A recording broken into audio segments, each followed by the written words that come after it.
Vren Kalasa had fought beside monsters his entire life. He had bled with the Kirathi, those eyeless insectoid killers who charged into battle, screaming in frequencies that made the air itself vibrate. He had marched alongside the Gorvan, creatures so massive and dense that artillery rounds bounced off their stone-like flesh like pebbles thrown at a mountain. He himself was Drakvari, 9 feet of armored reptilian muscle, born with claws that could peel open starship hulls and scales that turned aside plasma fire like rain off rock. In the war against the Hollow, monsters were all that mattered. The Hollow were a hive-minded swarm of biomechanical nightmares that had already consumed 37 star systems. They came in endless waves. Reapers with bladed limbs that could cut through battle armor, burrowers that erupted from the ground beneath your feet, and maw-beasts so enormous they could swallow a Gorvan whole and keep moving. Fighting them required strength, savagery, and the willingness to die ugly. The Galactic Accord had been formed for exactly this purpose. Every species chosen for the coalition had earned its place through sheer biological terror. The Drakvari were apex predators from a death world. The Kirathi were born into pain and had evolved past the ability to feel it. The Gorvan were living fortresses. Together, they were the most fearsome fighting force the galaxy had ever assembled. And then the humans arrived. Vren remembered the day clearly. He was standing on the cracked surface of Forward Base Onara, a staging ground built on the shattered moon of Vale 4, when the human transport ship descended through the haze. It was called the Steadfast Vigil, and it was not impressive. It was a mid-sized vessel, boxy and practical, with none of the aggressive angles of a Drakvari warship or the brutal mass of a Gorvan carrier. It landed with a soft hiss of hydraulics, and the ramp lowered, and the humans walked out. Vren stared at them. He could not help it. They were small. The tallest among them barely reached his chest. Their skin was soft and bare. No scales, no chitin, no stone plating.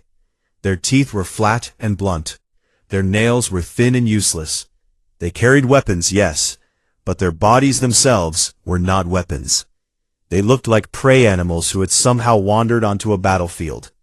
War leader Torvon, Vren's commanding officer and one of the most decorated Drakvari soldiers alive, stood beside him and let out a low rumble of disapproval. He said, loud enough for everyone nearby to hear, that the Accord must be desperate if they were sending creatures like this to fight the Hollow. The human commander walked toward them.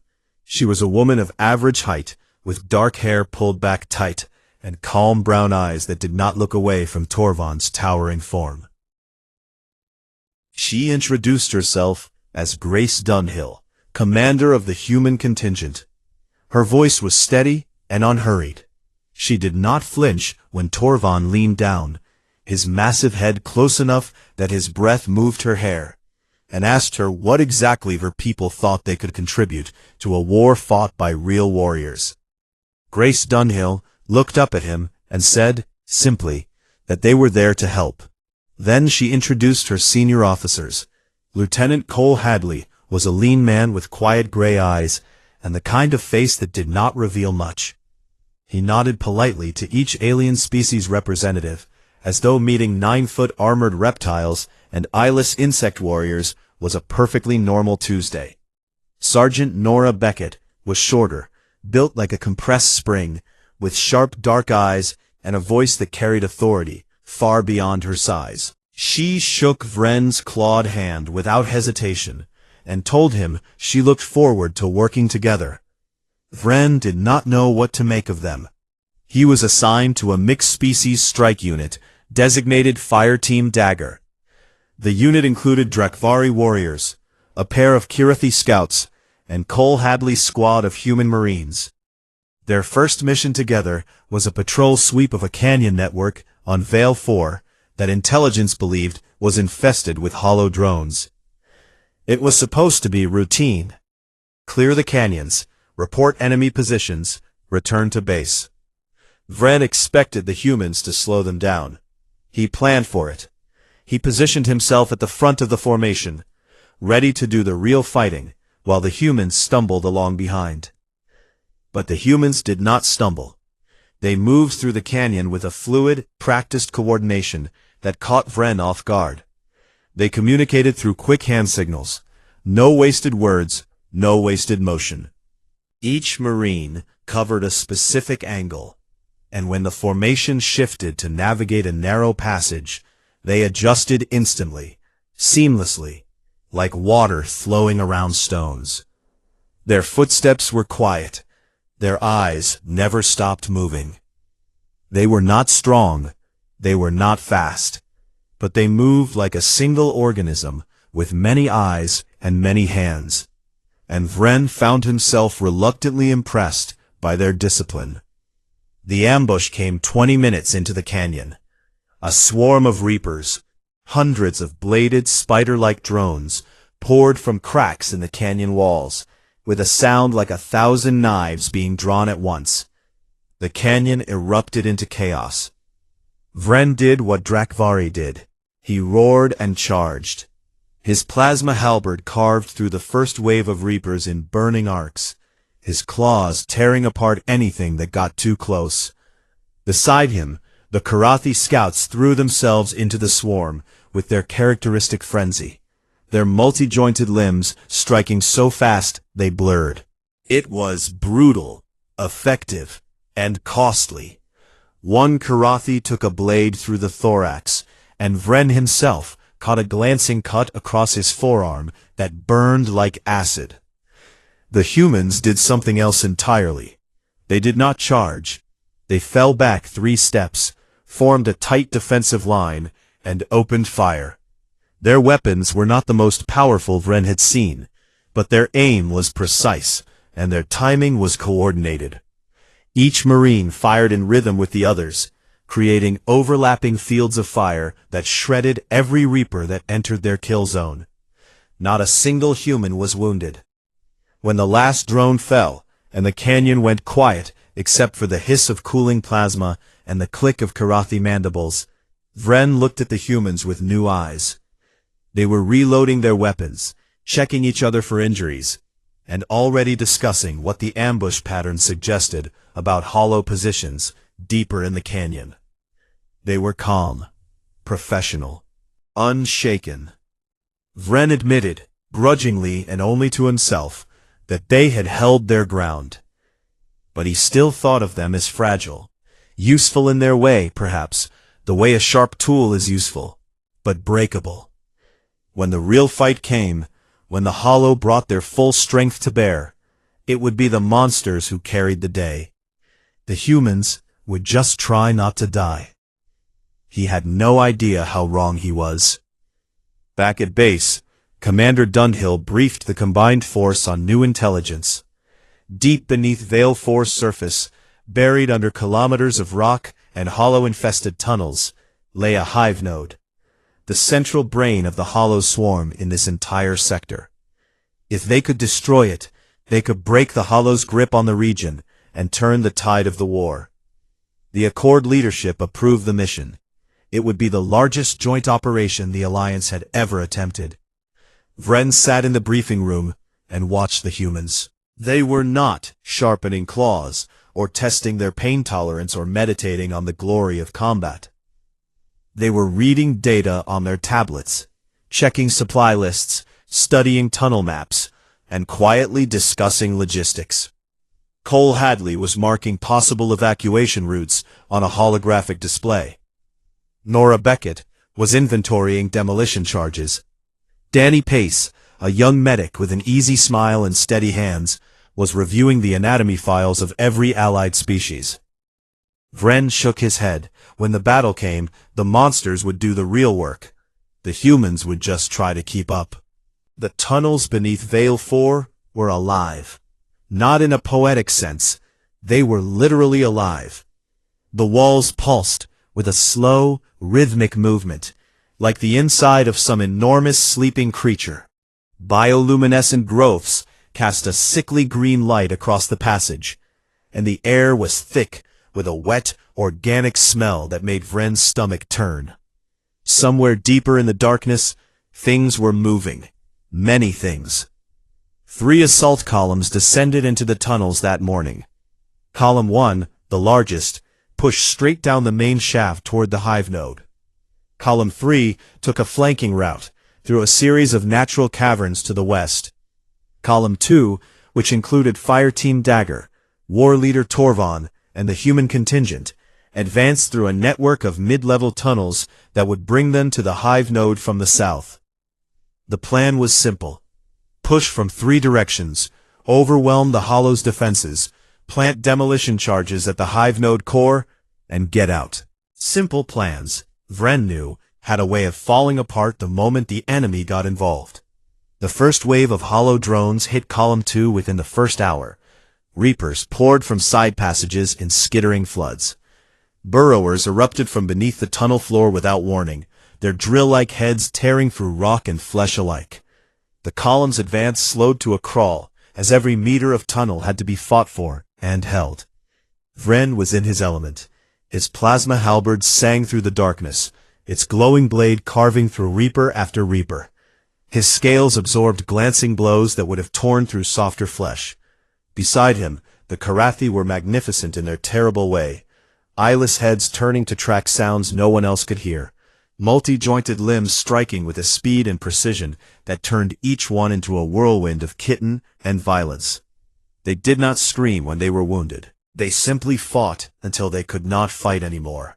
The Gorvon anchored the center of the formation. 3 of them stood shoulder to shoulder, each one the size of a small vehicle, their stone-like bodies absorbing plasma fire and Reaper blades without flinching.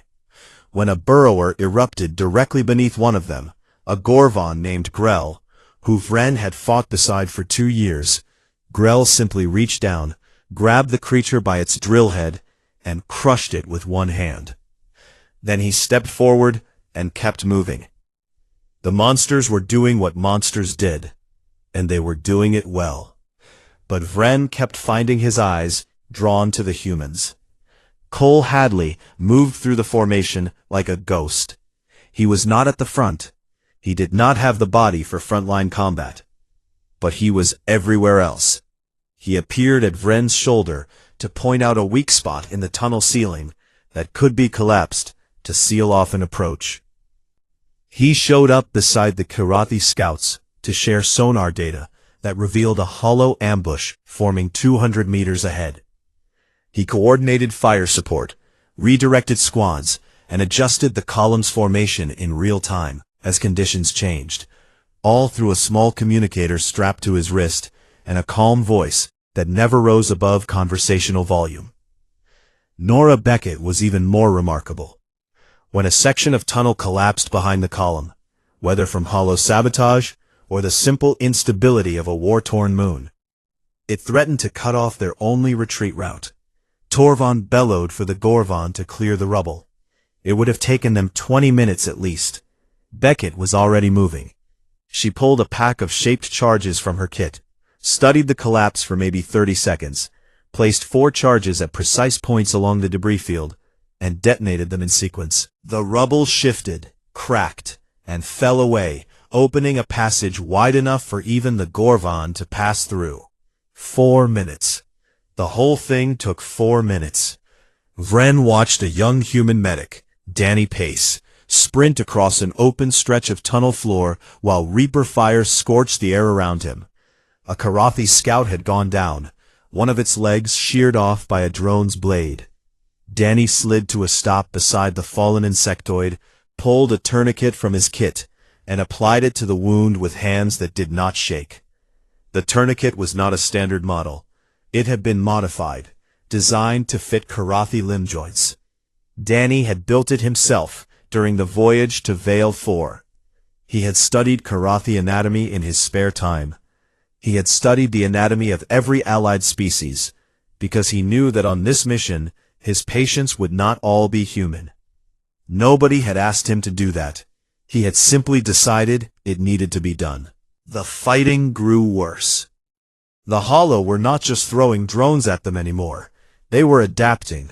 probing for weaknesses, targeting officers and heavy fighters with coordinated strikes.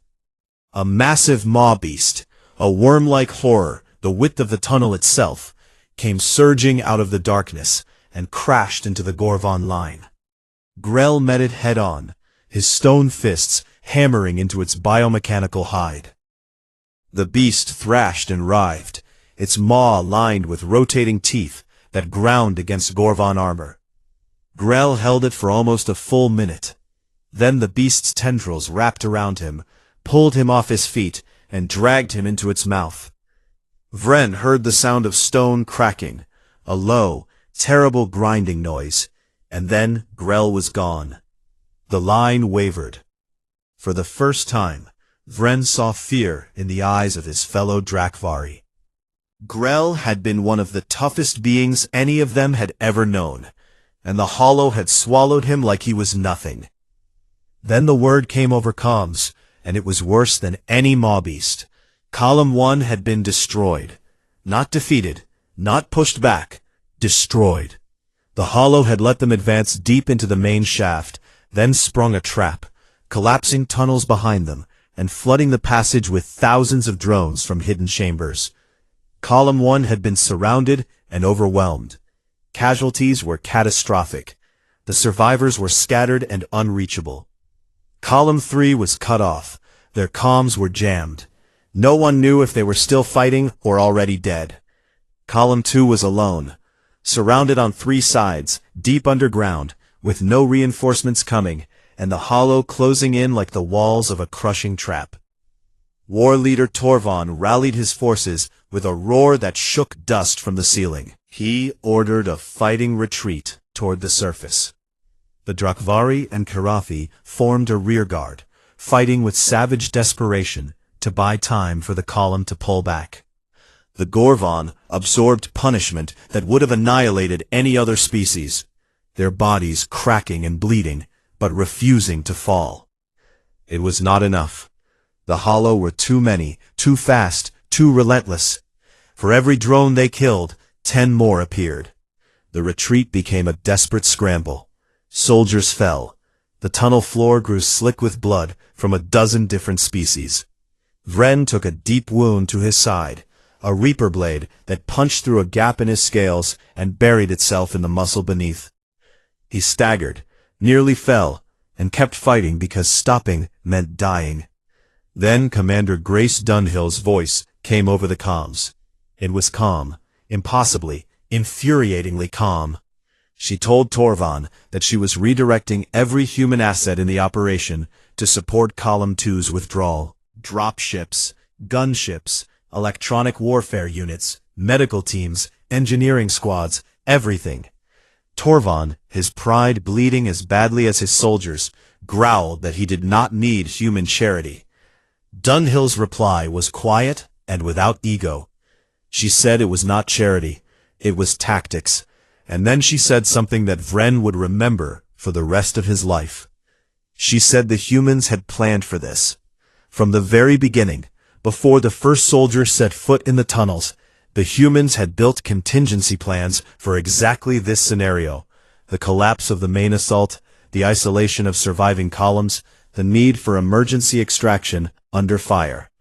They had wargamed it, simulated it, and prepared for it, because humans always assumed that things would go wrong. The sound of human dropships burning through the atmosphere above was the most beautiful thing Vren had ever heard.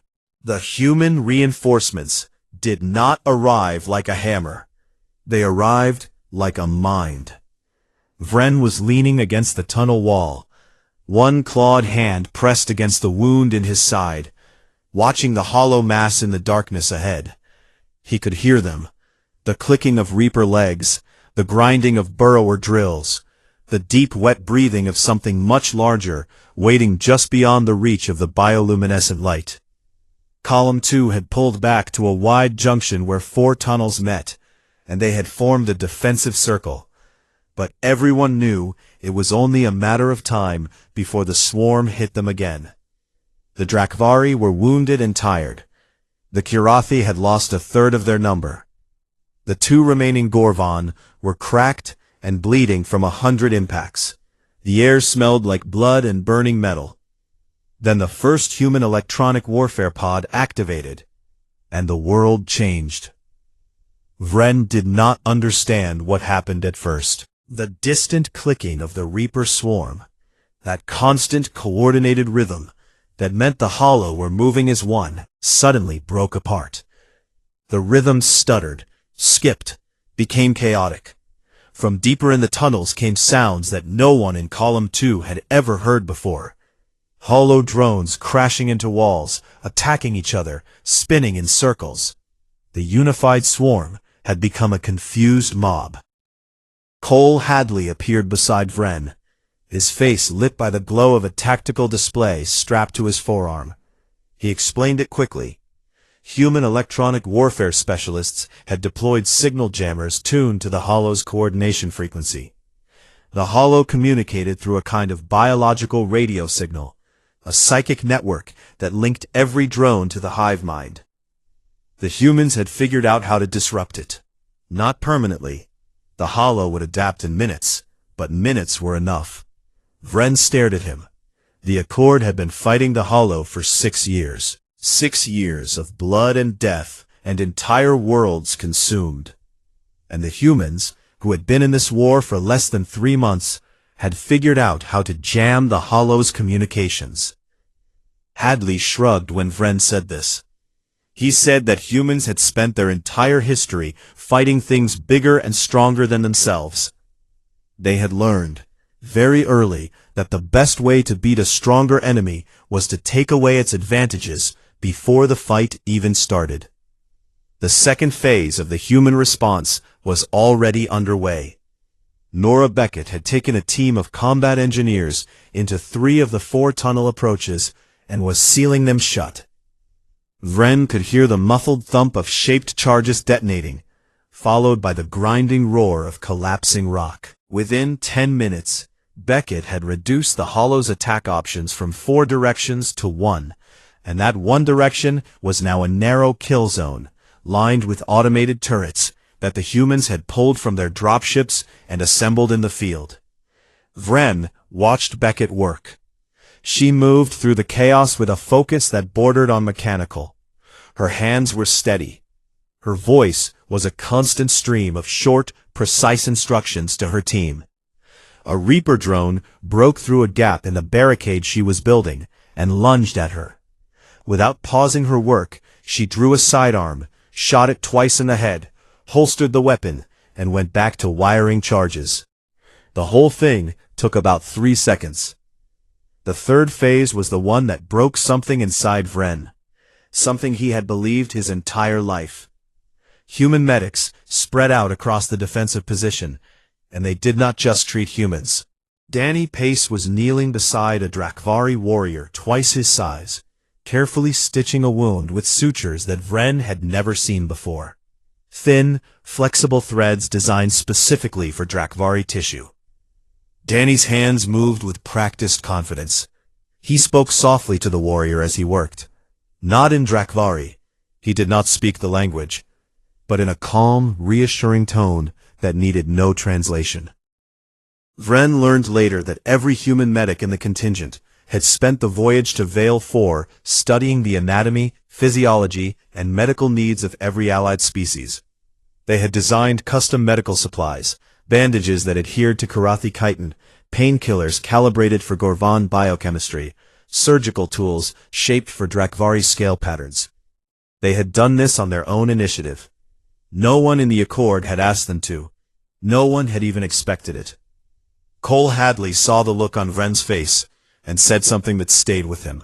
He said that humans do not just prepare for what they expect to happen. They prepare for what they are afraid might happen.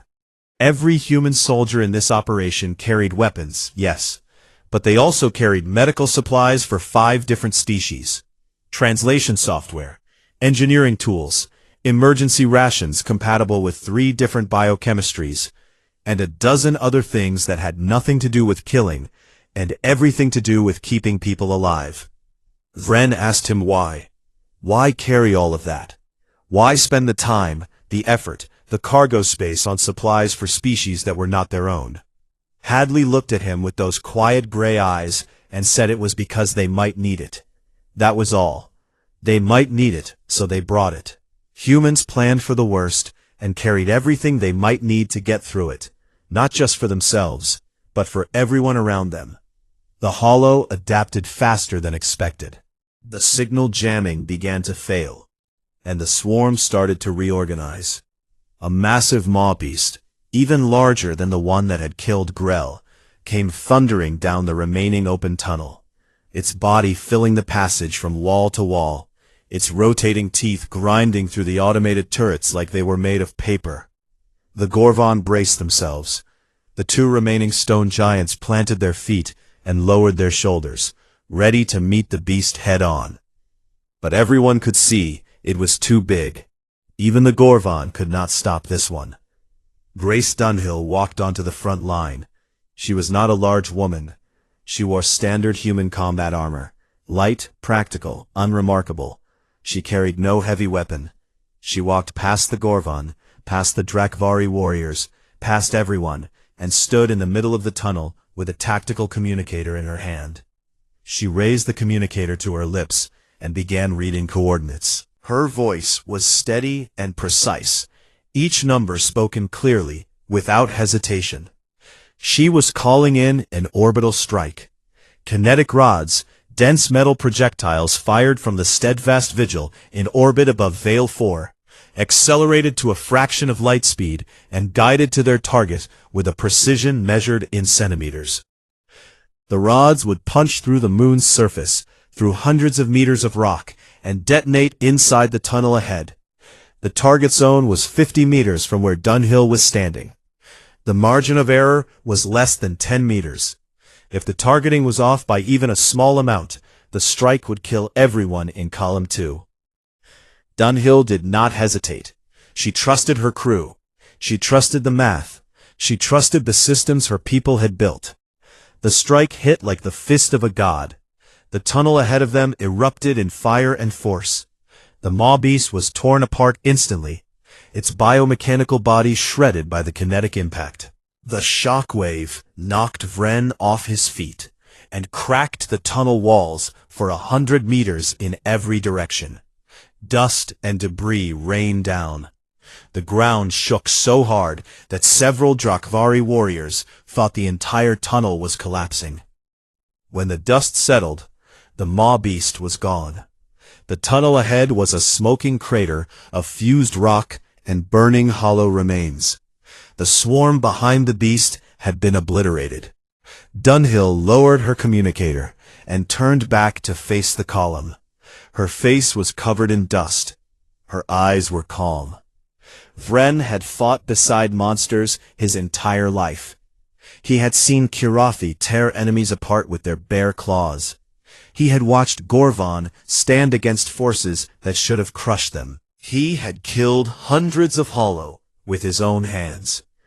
But standing there in the dust and the silence, looking at this small, soft, fragile human woman who had just called down fire from the sky with the same calm voice she used to order coffee, Vren felt something he had never felt in the presence of any monster. He felt afraid. Because monsters had limits. Their strength had a ceiling. Their armor had a breaking point. Their fury would eventually burn out. Monsters were defined by what their bodies could do, and bodies had boundaries. Humans were defined by what their minds could do, and minds had no boundaries at all. War leader Torvon approached Dunhill, the old Drakvari who had questioned the humans' worth less than a day ago, looked at her with something Vren had never seen in his commander's eyes before. Respect. Real, deep, unguarded respect.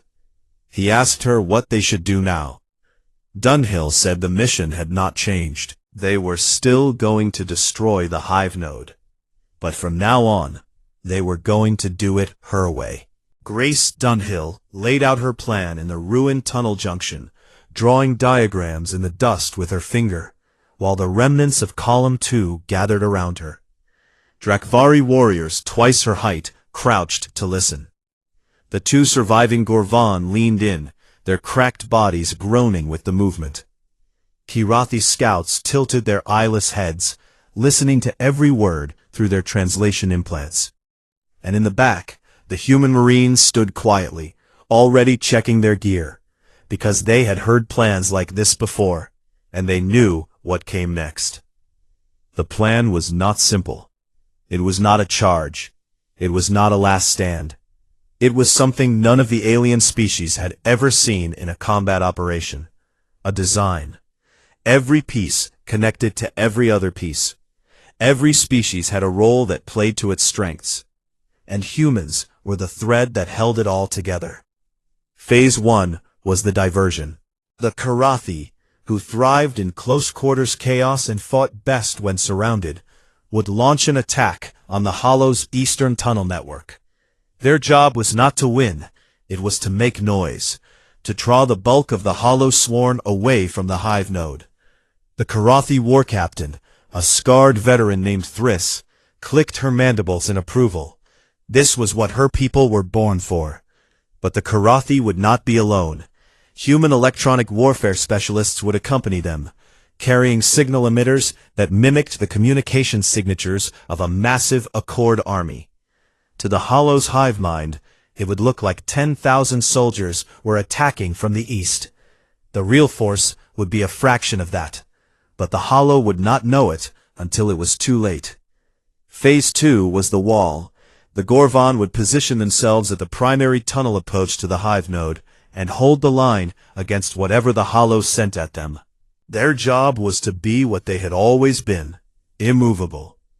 Behind them, human combat engineers would set up automated turret emplacements, barrier systems, and seismic sensors that could detect burrower movement underground. The Gorvan would be the wall. The humans would make sure nothing got around, under, or through it. Phase 3 was the blade. A small strike team would infiltrate the hive node through a narrow service tunnel that the humans had discovered using deep-ground sonar, a technology none of the other species had thought to bring on a combat mission. The tunnel was tight, barely wide enough for a Drakvari to squeeze through, and it approached the hive node from an angle the Hollow had not bothered to defend. The strike team would carry a fusion charge to the node's core and detonate it. Vren was assigned to the strike team, so were Cole Hadley and Nora Beckett. Phase 4 was the part that surprised everyone. Dunhill called it extraction, and she said it with a weight that made clear it was not an afterthought. Every unit, every soldier, every wounded fighter from every species would be brought out alive. The humans would coordinate evacuation routes, medical teams, and orbital support to ensure that when the hive node blew, no one was left behind. War leader Torvon pointed out with the bluntness that was his nature, that the Accord's standard doctrine accepted losses. Every operation had a projected casualty rate. Soldiers knew the risks. Dunhill looked at him and said that the humans did not accept losses. Not as a doctrine, not as a projection, not as a number on a report. She said that every soldier down in these tunnels had a name, and she intended to bring every name home. The tunnel was quiet for a long moment after she said that. Vren saw something shift in the faces of the soldiers around him. Drakvari, Kirathi, Gorvan, human. A kind of stillness that was not quite disbelief, and not quite hope, but something in between. Something that made them stand a little straighter. The operation began 2 hours later. The Kirathi diversion was a masterpiece. Thriss led her warriors into the eastern tunnels like a storm breaking through a door. The Kirathi fought in their element, tight spaces, total darkness, enemies on every side. They were terrifying, they were glorious, and behind them, human signal officers broadcast false army signatures that made the Hollow hive mind believe it was facing a force 20 times its actual size. The swarm took the bait. Thousands of drones redirected east, pouring away from the hive node to meet a phantom army that existed only in the ones and zeros of human technology. The swarm took the bait. Thousands of drones redirected east, pouring away from the hive node to meet a phantom army that existed only in the ones and zeros of human technology. It held because the Gorvon were what they were, living stone, unbreakable, unbending, and because the humans behind them made sure every possible angle of attack was covered.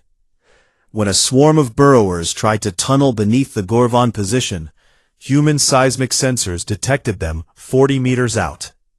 Beckett's engineering team collapsed the tunnels before the burrowers could surface.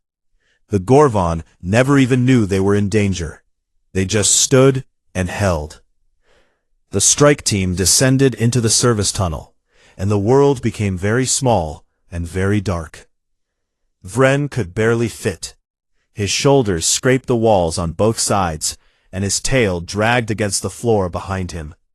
Every instinct he had screamed at him to turn back, to find open ground where he could swing his halberd and use his size. But Hadley was ahead of him, moving through the blackness like he had been born in it. The human navigated by sonar and infrared, devices mounted on his helmet that painted the tunnel in ghostly outlines only he could see. He moved with a quiet, patient confidence that calmed something in Vren's chest. Hadley talked as they moved, not loudly. His voice was barely above a whisper, but steadily, sharing information in that unhurried way of his. He told Vren that humans had evolved on a world where almost everything was bigger, faster, or more dangerous than they were. They had no claws, no armor, no venom. What they had was endurance and intelligence. They could track prey for days across open ground, outlasting animals that were faster in short bursts, but could not match the human ability to simply keep going. They could read terrain, predict weather, find water, build shelter, and adapt to any environment, from frozen tundra to burning desert. They were not the strongest species on their world. They were not the fastest or the toughest. But they were the most stubborn. And stubbornness, Hadley said with a faint smile that Vren could not see in the darkness, but could somehow hear in his voice, was an underrated survival trait. The strike team reached the hive node core, and every thought in Vren's mind went silent. The chamber was vast. It opened up from the narrow service tunnel like the inside of a cathedral, except the walls were alive, pulsing, breathing, covered in a web of organic cables and bioluminescent veins that cast everything in a pulsing red glow. And embedded in the far wall, rising from floor to ceiling, was the Hollow Queen. She was enormous. Her body was fused with the chamber itself, a massive biomechanical nightmare of tendrils, eyes, and chitinous plates that seemed to extend in every direction. She was the central consciousness of the entire hive cluster. Every drone, every reaper, every maw beast in the sector was an extension of her will. The moment they entered the chamber, she screamed. It was not a sound. It was a psychic blast. A wave of raw alien rage that hit Vren like a physical blow. He staggered. The Drakvari warriors behind him dropped to their knees, clutching their heads. A Kirathi escort collapsed entirely, curling into a ball on the floor, her mandibles locked open in a silent scream. Cole Hadley did not flinch. Vren looked at him through blurred vision and saw the human standing upright, his jaw clenched, but his eyes clear. He had foam earplugs in, simple, cheap, human-made foam earplugs, and a small biofeedback device on his wrist that blinked with a steady green light, regulating his heart rate and stress response. The psychic scream was agony for species with natural telepathic sensitivity. They were psychically deaf, and Hadley had prepared for the possibility of a psychic attack with technology so simple it was almost embarrassing. He stepped forward, helped Vren to his feet, and pointed toward the Queen. His voice was calm. He said they had a job to finish. Nora Beckett moved past them both. She crossed the chamber floor in a low, fast crouch, avoiding the tendrils that swept through the air like searching fingers. She reached the base of the Queen's structure, unslung the fusion charge from her back, and began the arming sequence. Her hands moved with mechanical precision. She had rehearsed this 100 times in simulation. She knew every step by heart. The Queen screamed again. The chamber shook. Tendrils lashed toward Beckett. Vren and the Drakvari warriors surged forward, cutting them down with their halberds, buying her the seconds she needed. Beckett armed the charge, set the timer, confirmed the detonation code. She looked at Hadley and nodded. They ran. The timer on the fusion charge read 6 minutes when they started running, and every one of those minutes tried to kill them. The Hollow Queen knew what was happening. Her psychic scream changed pitch, from rage to something closer to desperation.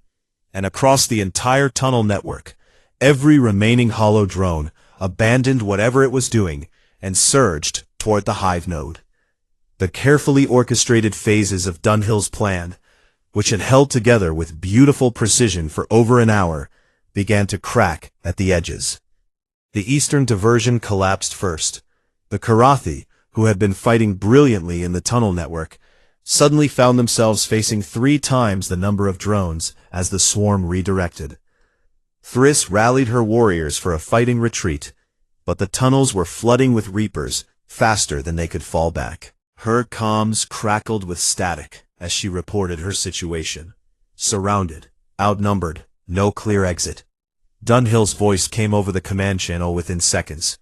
She had been tracking every unit's position on her tactical display, and she had already seen the collapse coming before Thriss reported it. She rerouted a flight of human gunships, fast, agile atmospheric craft that the humans had been holding in reserve above the surface, and sent them screaming down into the tunnel openings with weapons blazing. The gunships carved a corridor of fire through the hollow swarm, and Thriss led her remaining Karathi through it at a dead sprint. They lost soldiers, but they got out. The Gorvan wall buckled next. The 2 surviving Gorvan had been holding the primary approach for over an hour, absorbing punishment that would have destroyed any other defensive line in the galaxy. But the Hollow were throwing everything they had left at the wall now. Reapers, burrowers, smaller maw beasts, things that had no name, all crashing against the Gorvan like waves against a cliff. And even cliffs erode. One of the Gorvan, an ancient fighter whose stone skin was webbed with cracks, went down to one knee. A maw beast had wrapped around his legs, and he could not shake it free. The other Gorvan turned to help, and in that moment, the wall had a gap. Dunhill called in a second orbital kinetic strike. This one was even more precise than the first. The rods had to thread through a gap in the tunnel ceiling, barely wider than a shuttle, descend through 40 meters of rock, and impact the hollow formation without hitting the Gorvan, who were standing meters away from the target zone. The margin of error was not measured in meters. It was measured in centimeters. The strike landed perfectly. The maw beast was vaporized. The hollow formation behind it was shattered. The Gorvan rose to his feet, looked up at the hole in the ceiling, where sunlight was now streaming through, and let out a sound that Vren had never heard from a Gorvan before. It was soft and low and full of wonder. It might have been gratitude. Deep in the tunnels, the strike team ran for their lives. The service tunnel that had been their path in was now their only path out, and it was collapsing behind them. The fusion charge was destabilizing the hive node's organic structure, and the walls of the surrounding tunnels were beginning to come apart, splitting, sagging, weeping fluid that hissed where it touched the ground. The Queen's psychic screams were growing weaker, but more frantic, and the last of her drones were throwing themselves at the strike team with suicidal desperation. The gash in his side was bleeding freely, and every step sent a lance of pain through his body that made his vision blur. He was falling behind. The tunnel was narrow enough that the others could not easily turn back for him, and he could feel himself slowing, his legs growing heavy, his breath coming in ragged gasps. Cole Hadley dropped back. The human was less than half Vren's weight, a fraction of his strength, and not even close to his size. It should have been impossible for him to support a wounded Drakvari warrior. But Hadley got under Vren's arm, braced himself against the tunnel wall, and took as much of the reptilian's weight as he could. His legs shook. His face twisted with effort. He did not say a word. He just moved forward, step by step, dragging Vren with him through sheer willpower and the absolute refusal to leave someone behind. Behind them, Nora Beckett was the last one in the tunnel. She ran backward, firing her weapon with one hand and triggering secondary demolition charges with the other. The charges she had planted on their way in, insurance, she had called them, detonated in sequence, collapsing the tunnel behind them, section by section, burying the pursuing drones under tons of rock. Each detonation shook the tunnel and sent dust cascading from the ceiling. And each time, Vren was certain the whole passage would come down on their heads. And each time, it held just long enough for them to keep moving. They burst out of the service tunnel into the main junction where the rest of Column 2 was waiting. Danny Pace was already there. He had set up a triage station, medical supplies laid out in neat rows, organized by species. He grabbed Vren the moment Hadley brought him through, eased him to the ground, and went to work on his wound with hands that were fast and sure and impossibly gentle for a battlefield. He sealed the gash, administered a painkiller calibrated for Drakvari physiology, handed Vren a canteen of water, and was already moving to the next casualty before Vren could form the words to thank him. The fusion charge detonated. Even deep underground, even hundreds of meters from the blast, they felt it. The ground heaved, the tunnel walls groaned. A deep, resonant boom rolled through the earth like the heartbeat of a dying god. And then came the scream, the Queen's final psychic death cry, a wave of agony and confusion that rippled across the entire moon. Every hollow drone on Vale 4 froze. Their legs locked. Their bladed limbs went still. Their bioluminescent eyes flickered once, twice, and went dark. Then they fell. All of them. Everywhere. Thousands of drones collapsing where they stood like puppets with their strings cut. The hive mind was gone. The Queen was dead. The swarm was broken. The silence that followed was the loudest thing Vren had ever heard. They made it to the surface an hour later. Dunhill's extraction plan worked exactly as she had designed it. Medical teams at every exit point, evacuation shuttles standing by, supply stations positioned along every route. Not a single soldier from Column 2 was left underground. Not one. Drakvari, Kirathi, Gorvon, human, every survivor was brought out, treated, and accounted for. Vren sat on a rocky outcrop on the surface of Vale 4 and watched the humans work. The battle was over, but the humans had not stopped.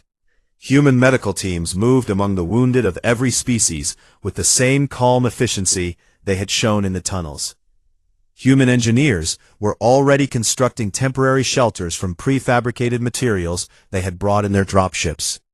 Human logistics officers were distributing food, water, and medical supplies. Human communications specialists were coordinating with Accord Command, organizing reinforcements, and beginning to plan the next operation. They never stopped.